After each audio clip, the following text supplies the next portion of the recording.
এতিয়া আমি সম্ভাষণ জনাম আমাৰ পিআই শ্ৰীমতী লিলি মিত্ৰই। জনাব আমাৰ পূৰ্ব প্ৰাঞ্জল দাস ডাঙৰীয়া, তেওঁক সম্বৰ্ধনা জনাব আমাৰ পিআই শ্ৰী বীৰবল বৰ্মই। আমাৰ মাজত আৰু এজন নিমন্ত্ৰণীয় অতিথি আছে, আমাৰ পাৰ্থপ্ৰতিম মজুমদাৰ ডাঙৰীয়া।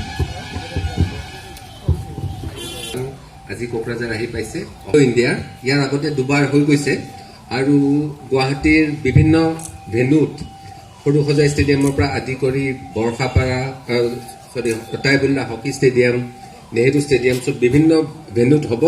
আৰু মই যিমান দূৰ জানো ইয়াতে এইবাৰ 20টা ইভেণ্টত পাৰ্টিচিপেশ্যন হ'ব আৰু ইয়াৰ পৰা খেলো ইণ্ডিয়াটো প্ৰাইমেৰিলি ৰুৰেল এৰিয়াৰ ল'ৰা ছোৱালী বা টেলেণ্টবিলাকক আইডেণ্টিফাই কৰিবৰ কাৰণে, আৰু তাৰ ভিতৰত যিখিনি চিলেক্ট কৰিব তেওঁলোকক 5 লাখ টকাকে স্কলাৰশ্বিপ এটা দিয়া হ'ব। আৰু এই স্কলাৰশ্বিপটো এটা 8 বছৰ পিৰিয়ডত দিব, তেওঁলোকক ট্ৰেইন আপ কৰিব যাতে তেওঁলোক ইণ্টাৰনেশ্যনেল ষ্টেণ্ডাৰ্ডছ গৈ পায়গৈ, যাতে ভাৰতৰ কাৰণে খেলুৱৈসকল ইয়াতে পাৰ্টিচিপেট কৰিব গুৱাহাটীত হ'বলগীয়া এই খেলো ইণ্ডিয়াত।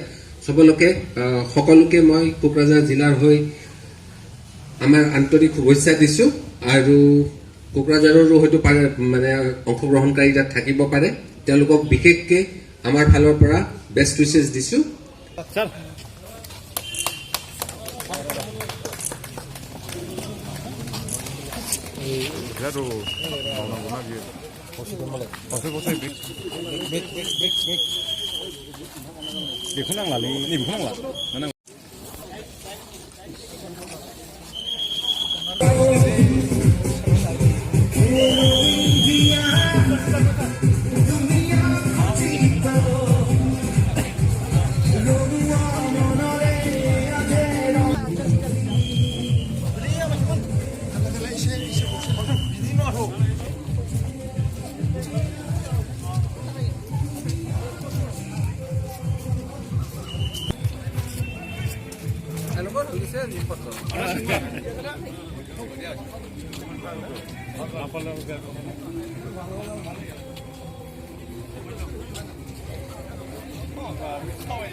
যিটো টৰ্চ ৰিলে যিটো এইটো অসমৰ বিভিন্ন জিলাৰ পৰা আহি আছে।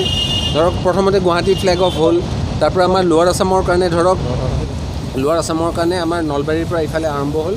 চ' নলবাৰীৰ পৰা বাক্সা আহিল, বাক্সাৰ পৰা বৰপেটা আহিলে, বৰপেটাৰ পৰা বঙাইগাঁও, চিৰাং, আজি আহি কোকৰাঝাৰ আহি পাইছে এই টৰ্চটো। চ' আমাৰ ইয়াৰ পৰা আকৌ এনেকৈ টৰ্চটো তেওঁলোকে দৌৰি লৈ যাব ধুবুৰীলৈ।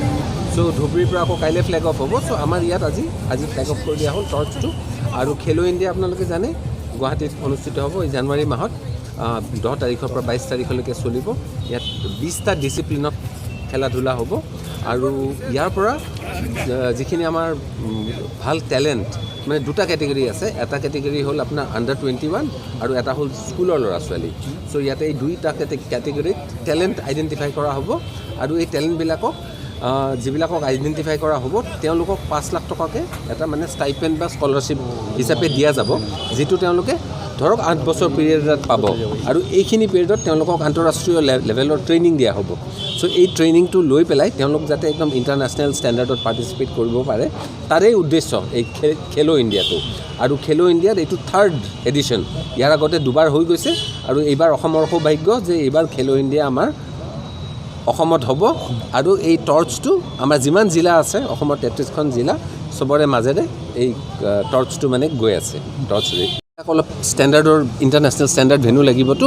চ' 20টা ডিচিপ্লিন আছে, ধৰক তেনেকৈ এথলেটিক্স, আৰ্চাৰী, ফুটবল, আপোনাৰ হকী, বক্সিং, এনেকুৱা এইবিলাক যিবিলাক ঠাইত হ'ব লাগিব তাত কিছু ষ্টেণ্ডাৰ্ড থাকিব লাগিব। চ' সেইখিনি এতিয়া তেনেকুৱা লেভেলৰ মানে ইনফ্ৰাষ্ট্ৰাকচাৰ আমাৰ কোকৰাঝাৰত এতিয়াও হৈ উঠা নাই বা অসমৰ বেলেগ ঠাইত হৈ উঠা নাই। এনেকুৱা ইনফ্ৰাষ্ট্ৰাকচাৰ যিটো নেশ্যনেল গেমছৰ সময়ত আমি বনাইছিলোঁ, এই ইনফ্ৰাষ্ট্ৰাকচাৰটো গুৱাহাটীতহে আছে। চ' ইন ডিউ কোৰ্চ আমাৰ কোকৰাঝাৰতো আমি চেষ্টা কৰিব লাগে যে এনেকুৱা ইণ্টাৰনেশ্যনেল ইনফ্ৰাষ্ট্ৰাকচাৰ আমাৰ ইয়াতো আমি বনাব পাৰোঁ।